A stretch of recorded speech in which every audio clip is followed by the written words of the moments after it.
We know that Java applications are platform independent. How this platform independence philosophy works? To understand the idea better, let us start with the execution of a C program, which is actually machine dependent.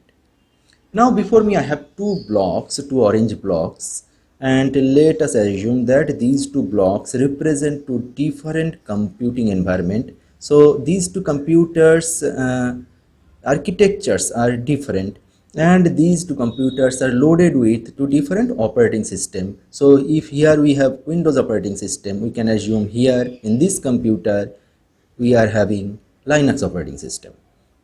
Now, before me, I have one file containing a C program, and let me examine how can we run this C program over these two computers.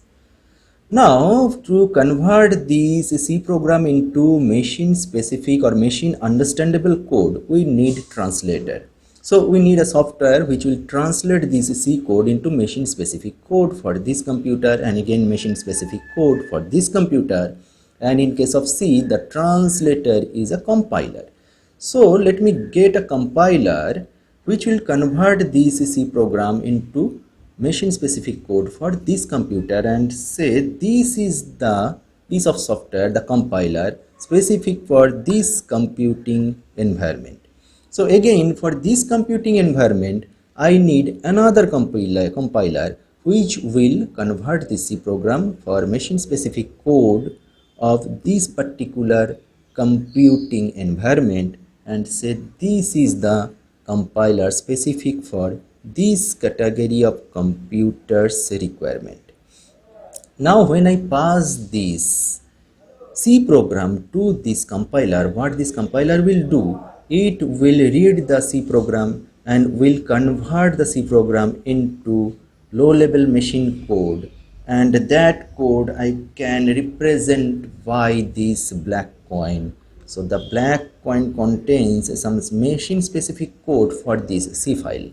So again, for this environment, the compiler will again read the C program, and let me assume that this coin is representing the machine specific code for this C file under this environment. So what we can see is the machine specific code files are different for these two computing environments, and the compilers are also different for two different computing environments, and the compilers are producing the machine specific code. Now these files are actually exe files, and C applications are a collection of multiple such exe files. So under this computing environment, one C application can be collection of multiple such exe files. Now when a C application is developed with the collection of multiple such exe files, we can understand that that application is machine specific. The application is built for particularly this category of machine, and again this type of applications are developed for particularly this category of machines, and hence we say that C applications are machine dependent. Let us now examine the execution of a Java program over these two different computing environments.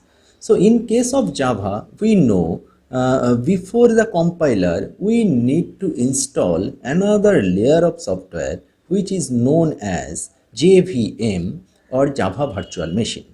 So Java Virtual Machine is actually a specific virtual machine built for Java applications. So if we represent the Java Virtual Machine with this green block for this particular computer, so this is the piece of software I have collected, the Java Virtual Machine for this category of computers. So these JVM will not work over the different category of computing environment. So it is specifically for this category of machines. So again, for this category of machine or this category of computing environment, I need to have another JVM which is different from the other one. So this JVM I am installing over this computing environment. Now again, over the JVM, I also need another software, that is the compiler. So, sir, let me understand that this is the compiler for this computing environment, and another compiler I have another Java compiler which is different from this compiler, but it is again a Java compiler specific for this computing environment. So I'm putting it over here. Now when I pass this Java program, this is a card representing a Java program. If I pass this Java program to this Java compiler and to this Java compiler over to different computing environment, how they are executing. So let us understand. So what these compilers will do is they will not directly translate this Java code to underlying machine specific code like in case of C.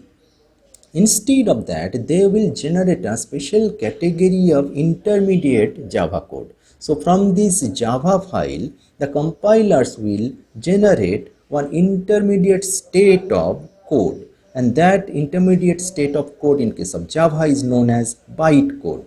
So the compiler will read the Java file and it will produce one code called bytecode. Let me assume that this coin is representing the bytecode here, and the bytecode contains some code for this particular Java file. So again here what will happen is the compiler will produce some bytecode for the same Java file, and what we can see is the bytecode produced from the Java program, same Java program in two different computing environment are same, and hence I have represented the bytecode files with identical coins. And these bytecodes are same everywhere. Everywhere means if you pass a single Java program to a compiler, Java compiler installed over any kind of platform, any kind of computing environment, the bytecode that will be produced will be same everywhere. And since the bytecodes are same, the interesting thing is if I remove the compilers, we can port these bytecodes over any JVM. So if I exchange their place, they will now work because the bytecode files are same, and any JVM will understand any bytecode file.